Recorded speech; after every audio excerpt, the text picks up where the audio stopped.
I hired a private investigator to catch my wife cheating. The truth was worse than I expected. I never thought I'd be the kind of man who had to hire a private investigator to spy on his own wife.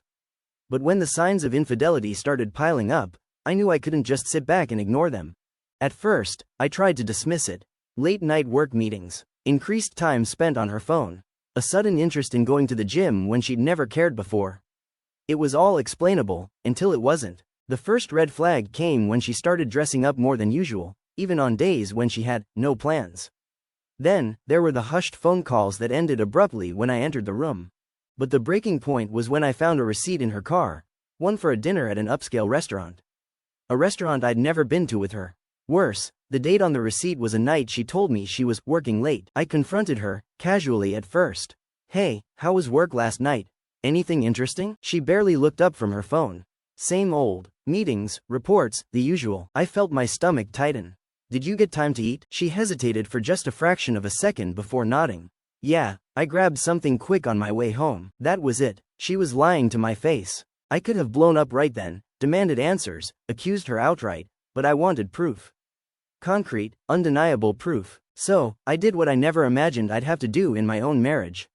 I hired a private investigator. The guy the first found, Mark, came highly recommended. "You'd be surprised how common this is," he told me when I first met with him. "Most of the time, they think they're being careful, but they always slip up." I gave him everything I had, the suspicious receipts, her weekly schedule, even the locations she frequented. "I just need to know the truth," I told him. And so, the waiting began. For the next week, I felt like I was living in a nightmare.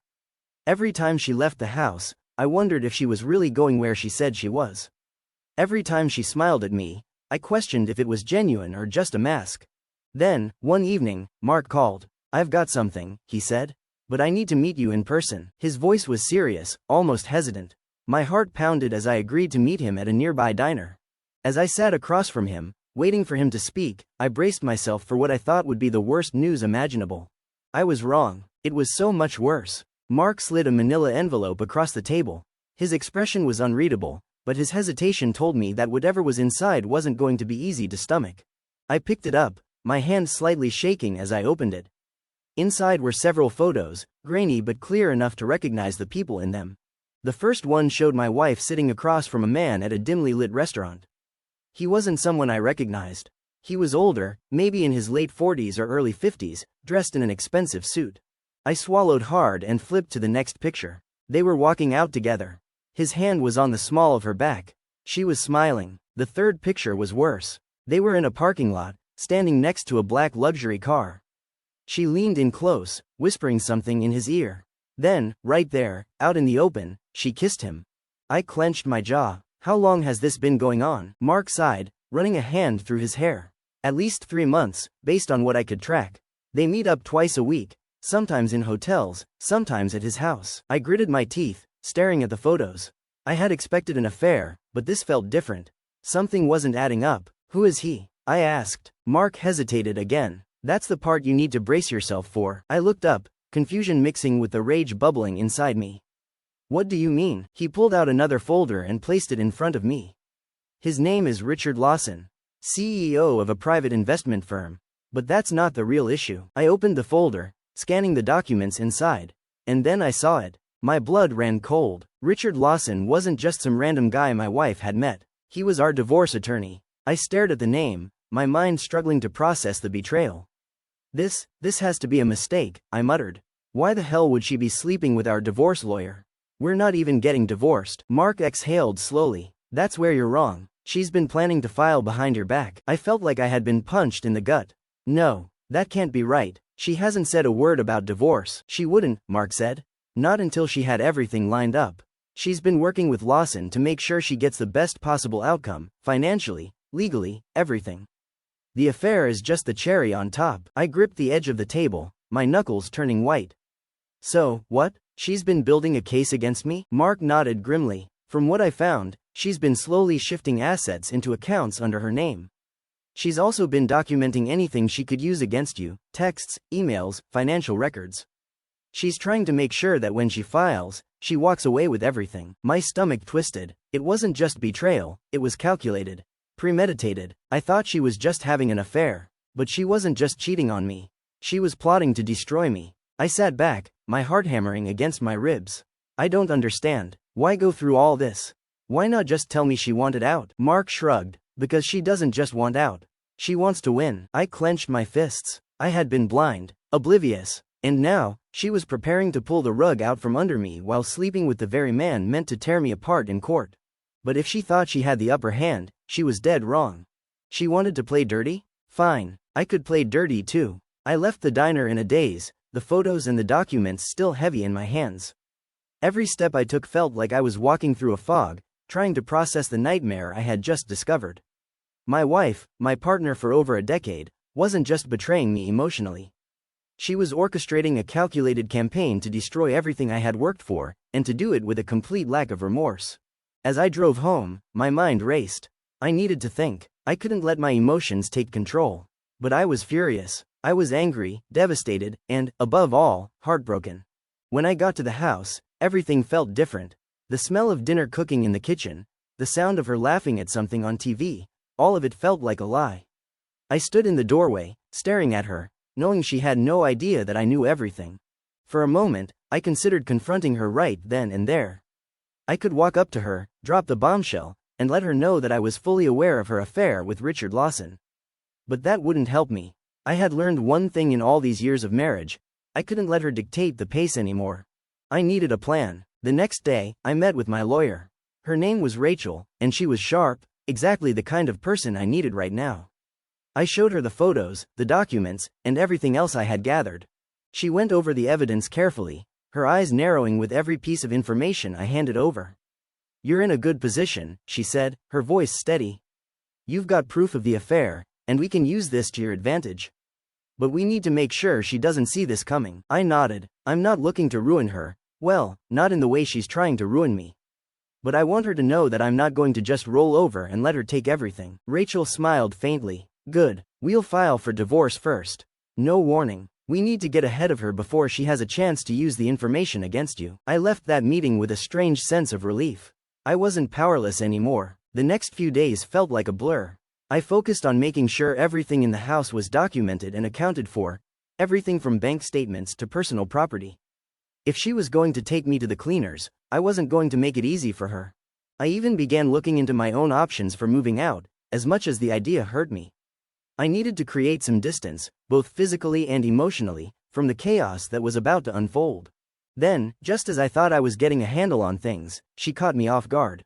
One evening, as I was finishing up work, she walked into my office. "Hey, we need to talk," she said, her voice almost too calm. My stomach dropped. I knew this conversation was coming, but I wasn't prepared for what she might say. "What about?" I asked, trying to keep my tone neutral. She sat down across from me, her posture stiff. "I've been thinking. About us. About everything." I could feel the tension rising. I wasn't sure what game she was playing, but I was ready for whatever came next. She continued, her eyes avoiding mine. "I've been distant lately. I know that, but I just need some space. I think we should take a break. Figure things out." I let out a bitter laugh. "A break? Is that what you call it? After all this time, you're asking for a break?" Her eyes flickered with something. Guilt, maybe, but she quickly masked it. "It's not like that. I just need some time to think." I leaned forward, narrowing my eyes. "You've had plenty of time to think, haven't you? You've been thinking about how to end this marriage and get everything you want." She recoiled slightly, but quickly regained her composure. "I don't know what you're talking about." I pulled out the folder with all the evidence and placed it on the table between us. "I think you do." Her face went pale as she glanced at the photos. For the first time in weeks, she looked genuinely startled. You hired a private investigator?" I didn't answer. I didn't need to. The evidence was all there. She swallowed hard, her eyes darting between me and the photos. "You don't understand. This isn't what it looks like." I crossed my arms. "Then explain it to me. Because I don't understand how you've been plotting behind my back for months while sleeping with our lawyer. That doesn't sound like a simple mistake." She opened her mouth, but no words came out. She was cornered. There was nothing she could say that would fix what she had done. And I wasn't about to let her off the hook. The silence between us was thick, heavy with the weight of everything she had done and everything I had learned. Her face flushed a deep shade of red as she stared at the photos, clearly trying to find a way out of the corner she had painted herself into. But there was no escape. She finally spoke, her voice shaky. I was going to tell you. Eventually. It didn't feel right. I didn't know how. I couldn't believe what I was hearing. You didn't know how? You've been lying to me for months. You've been sneaking around, making plans with a man who was supposed to represent us in our divorce case, and you didn't think it was time to tell me the truth? Her eyes filled with tears, but I wasn't moved. I didn't want to hurt you.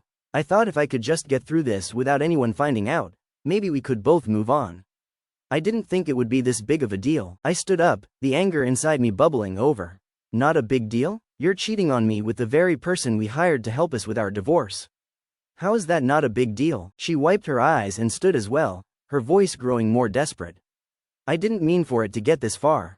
I didn't mean for things to get out of hand. You didn't mean for it to get out of hand? I repeated, almost in disbelief. You've been setting the stage for a complete betrayal, and now you're acting like it was an accident? She shook her head. I'm sorry. I never meant to hurt you like this. I laughed bitterly, cutting her off. Stop. Just stop. Your apology doesn't mean anything now. You've made your choice, and I don't even recognize you anymore. She collapsed back onto the couch, her hands covering her face. I never wanted it to end like this. I looked at her, a deep sense of finality settling in my chest. It doesn't matter what you wanted anymore. The truth is out, and we're done. She looked up at me, her eyes wide with a mix of fear and desperation. Please, don't go. Don't leave me. I took a deep breath, my voice steady but firm. I'm leaving. I've had enough of the lies, the manipulation, and the deceit. It's over. You've made sure of that. I turned to walk away, but something made me stop. I couldn't help myself from saying one last thing. You're not going to get away with this. I have everything I need to make sure you can't just walk away and pretend this never happened. Her face paled. What do you mean? I didn't answer. I didn't need to. As I walked out of the door and into the cold night, I felt a sense of relief wash over me. It was over. The battle wasn't won yet, but the war was done. I had taken control back. I had exposed the truth, and now she would have to face the consequences of her actions. It was the hardest thing I'd ever done, but it was also the most necessary. Now, I turn it to you. Do you think I was right to expose her affair, or did I take things too far? Let me know your thoughts in the comments below.